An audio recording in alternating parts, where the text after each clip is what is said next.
This week on A Brit in Poland, I take you to the city of Konin.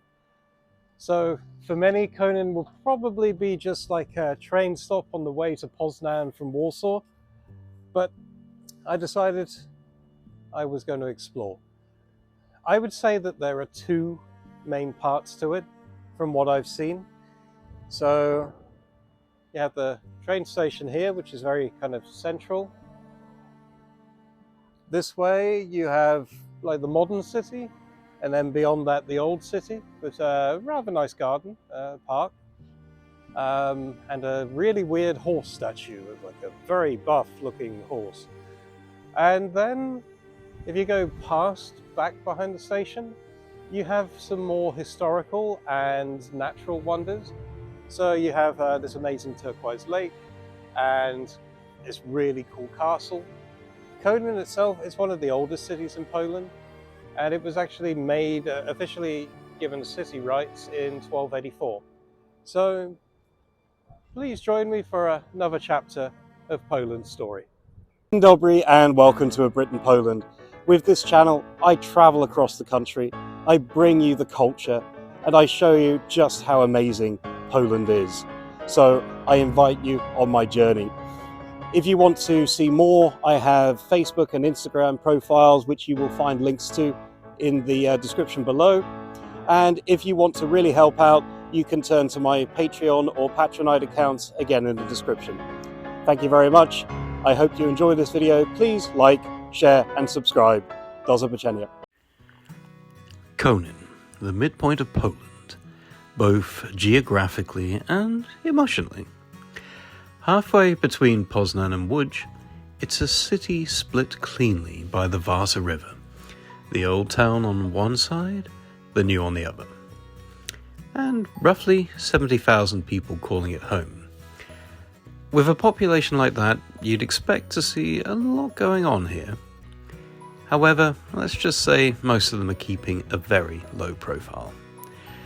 The old town feels like it's dozing off. Quiet streets, faded facades, and a square so still you start to wonder if everyone left for lunch. Sometime in 1998.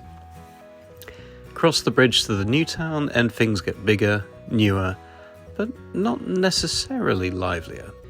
Broad avenues, bold architecture, and a bit of that post-industrial hangover. But head north, beyond the train station, past the modern blocks, and Konin redeems itself completely. Shimmering lakes, birds wheeling over the water, and a castle complex that looks straight out of a fairy tale detour. It's as if the city's soul packed up one day and moved north for better scenery. So, in this video, we'll explore all four faces of Konin. The sleepy old town, the serious new town, the lakes that heal the landscape, and the castle that guards its history. Proof that even Poland's quieter corners still have a story to tell. And maybe it was a bit of a comical delivery, but judge for yourself. Let me know what you think about Konin by the end of this video. Okay, so let's get into it. Konin is definitely an interesting place. And we're going to start with the church in the old town. So this is a small Gothic church, St. Bartholomew, stands patiently since the 14th century. It's the kind of place that doesn't try to impress you. No grand towers or golden ceilings, just brick, quiet faith, and a sense that it's seen everything come and go. Generations have prayed here, traded outside its walls, and probably complained about the weather in exactly the same way. But just next to it sits the city's real claim to fame, a stone pillar from 1151. That's right, Konin's most prized artifact is quite literally a road sign. It points to Crossroads, a day's journey away, and it's been doing that job for almost 9 centuries, which frankly is more consistent than most of us manage. If you ever doubted that Poland takes its direction seriously, here's proof carved in stone. Now, the name Konin literally comes from konna, which is the Polish word for horse, which explains why they seem to be everywhere once you start looking. In the old town, there's a strange little sculpture of what can only be described as a man who lost an argument with a horse, part equine, part human, and entirely bewildered. Locals call it art, I call it commitment. And the old town, it may be small, but it's where everything began. A few narrow streets, a market square, and the gentle sound of history trying to stay awake. This was once a trading stop between Kalisz and Toruń, merchants, monks, and mischief passing through on the old road by the Warta. Today, it feels more like a place caught between memories. The old synagogue, still standing, quietly dignified, a little park named after Chopin, where birds have replaced the bustle. It's not glamorous, but it's real, and for a town whose most famous monument is a road sign, that somehow feels perfect. But I'm sure it could probably use with a little bit of cash injection to give it a bit more life. It was an interesting place to walk around, and I'm glad the weather was a nice one at the time. But while we take in the rest of the views, let's go into the history of Konin. So, Konin's story isn't one of kings or crowns. It's the story of a crossroads. For over 1,000 years, people have been passing through here. Traders, monks, soldiers, all following the river that still divides the city today. Its oldest monument, that stone pillar, and it wasn't built to celebrate a victory or a ruler, it was just a signpost, quietly marking the way. And somehow that says a bit about Konin. The city was burned by the Teutonic Knights in the 14th century, and it was then rebuilt. It traded, taxed, partitioned, and pulled between empires. It served Prussia, survived Russia, and limped through war only to be reborn in concrete and coal. In the 20th century, New Konin rose like a socialist promise, smokestacks, power plants, and modern boulevards where once there were fields. And when the mines began to fade, the lakes they left behind became a new kind of life for the city. Konin never became a great capital or a tourist magnet, but it did keep going forward, one era after another. Like the Warta itself, slow, steady, and stubbornly alive. And here you see some really interesting artifacts within the Park Chopin, which I thought was actually a really nice park, and it was beautiful to wander around. It may not be Poland's biggest park, but it had a free zoo. As you can see, we have some ostriches, there were some donkeys, horses, sheep, jika, it had a little bit, absolutely free. And it was a nice little surprise when we were walking around. And the park itself had a few interesting monuments, or statues is probably a better one. This one was saying something about Hitler, I assume, celebrating a victory over him. Out here, Bambi. You gotta love Bambi.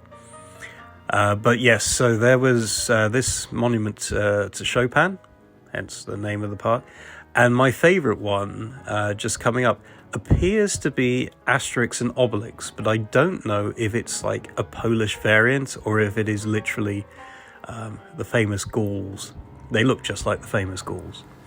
There was even a stone circle, which I love because, probably not as ancient as it looks, but still pretty cool. And of course, any park needs to have a pond, and the sundial gave it a nice touch. Now we're going to walk along the river, and the Warta River splits Konin cleanly in two. And walking along it, you can feel the timeline shifting under your feet. To the left, the old town, centuries of history packed into a handful of quiet streets and a very patient church. To the right, smokestacks and symmetry, the promise of progress, 20th century style. This riverside path was once a trade artery. Boats moving goods between Kalisz and Toruń. Today it's mostly ducks and joggers, but there's still something about the way the light hits the water, like the city's past is trying to wave from the other side. And crossing the bridge, well, it feels like changing chapters.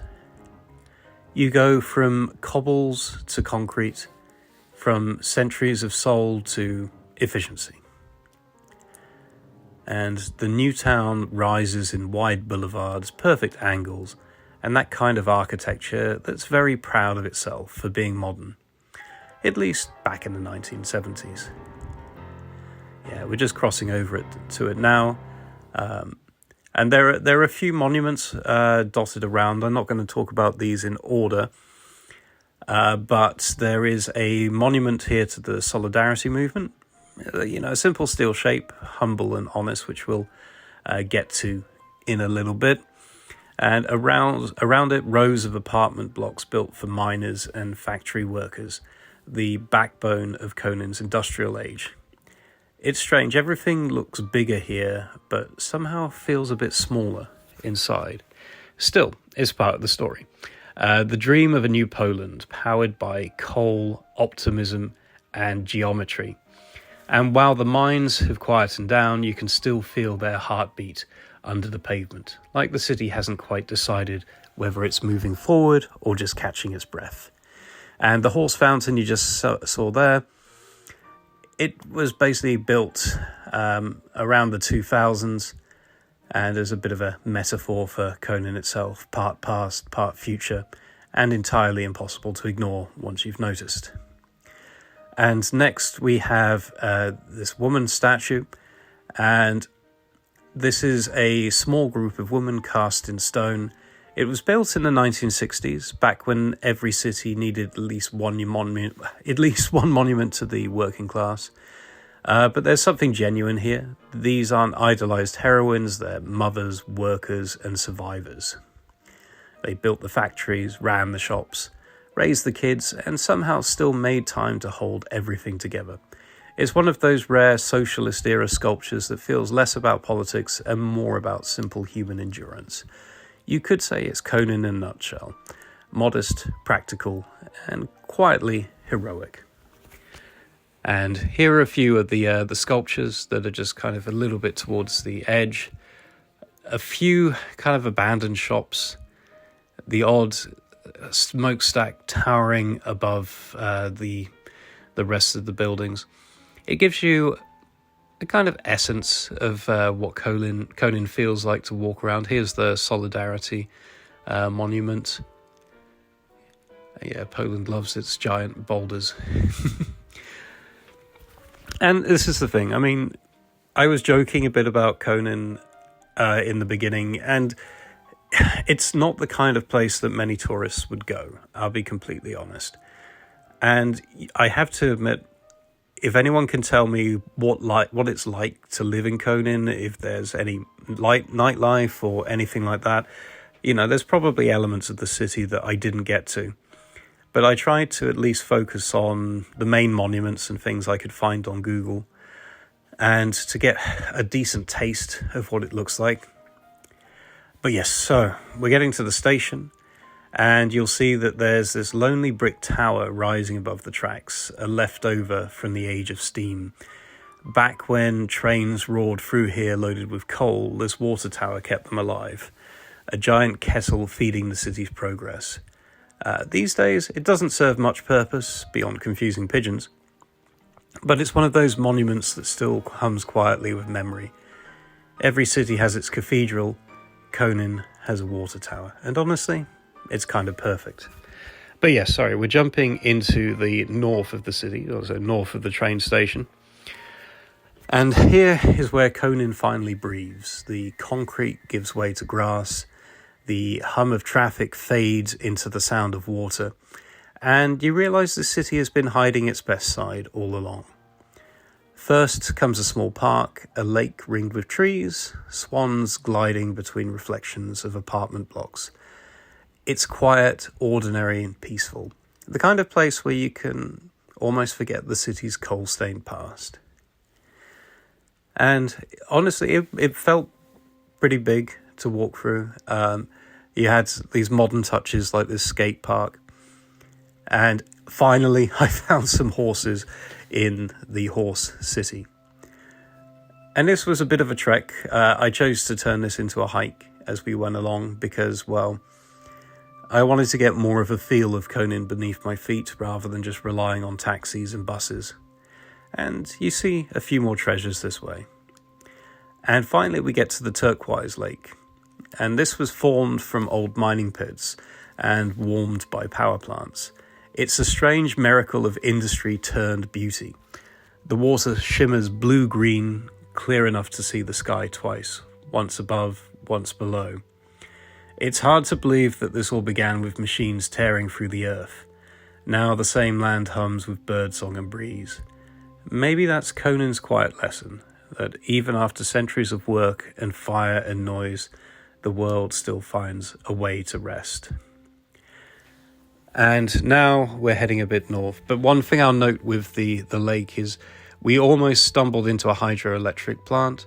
So if you're following Google signs to the viewpoint, turn right, not left, you could be arrested or get yourself in a bit of danger. And yes, there was kind of like I think an electrical plant up in the north, which is still running. And finally we saw this kind of tunnel, which said museum, so we knew the way to go. And we ended up in Gosławice. So this is a village so peaceful it feels like you've stepped out of time. Cows graze where armies once marched, and the lake laps quietly against the walls of a castle that's seen 6 centuries come and go. And here stands the church of St. Andrew the Apostle, a red brick Gothic beauty built in the early 1400s by Bishop Andrzej Raszkarz. He also built the castle next door. Because when you're a medieval bishop, apparently one impressive building just isn't enough. And I have to admit, this church did stand out. It was pretty impressive. Real beauty of architecture. And one of those places you would only find if you really explore. But next, inside the castle's museum, the first thing that greets you is an elephant, or rather the memory of one. Not a mammoth, but a real elephant, the straight-tusked kind that roamed these lands over 100,000 years ago, when Poland felt a little bit more like the Serengeti. Yeah, did you know that there were elephants in Europe? I didn't know that. Its bones were dug up just a few kilometers from here, proof that Konin's story doesn't just start in the Middle Ages. It goes all the way back to a time when wild elephants wandered through warm forests and drank from the Warta. It's funny, really. People think of Konin as industrial and grey, but the earth remembers it as a tropical paradise. Guess the climate really has changed. A few rooms over, you find hard hats, drills, and photographs of the coal mines that powered modern Konin. The same industry that carved out the turquoise lakes you saw earlier. It's strange standing here, bones from the deep past besides tools that changed the land forever. From prehistory to post-coal, it's all the same story, really. The earth gives, we take, and somehow life keeps finding its way back. Yeah, this museum was actually quite impressive. I actually learned something which makes a change. So we're heading to the castle, and the road north ends here at the castle by the water, quiet and red as an old memory. Gosławice Castle looks like it's been waiting centuries for visitors to return. Built by Bishop Andrzej Raszkarz in the 1400s, it once guarded faith and power, and now it guards stories. The moat is gone, but the walls still hold that sense of order, symmetry, patience, and pride. It's Konin's crown, modest but meaningful, standing between lake and sky, its Gothic brickwork at its best. It's strange to think that one mountain built all of this. Bishop Andrzej Raszkarz, a scholar, diplomat, and dreamer. He studied in Italy, served the Polish crown, and left behind this quiet masterpiece by the lake. Maybe he knew the power of stillness, that faith and reflection need walls like these. One hall is filled entirely with old lamps, a century of light flickering quietly behind glass. Kerosene, oil, gas, electricity, every generation inventing a new way to chase away the dark. Another room tells the story of everyday Konin, the city not of bishops or builders, but of bakers, teachers, miners and mothers. It's a quiet history measured in family portraits and worn shoes, proof that the real story of any place is told by the people who never make the headlines. And yeah, again, this was wonderfully educational. This is one of the best museums I've been to in Poland. And in one chamber, the walls shimmer. Silver brooches, coral necklaces, and tiny glass beads once worn by the women of Wielkopolska. Every clasp and chain is a love letter from another century. They say cold made Konin rich, but it was craftsmanship that made it beautiful. And there's a small room that feels a bit heavier than the rest, dedicated to Konin's Jewish community. Old photographs of weddings, candles, and families who never came back. It's quiet here, but it should be. And in the basement, the archaeology rooms take you even further back, to a Konin that had no name. Stone tools, fragments of pots, tiny beads, echoes of people who walked these same fields thousands of years ago. No kings, no castles, no coal, just hands shaping the same earth we stand on.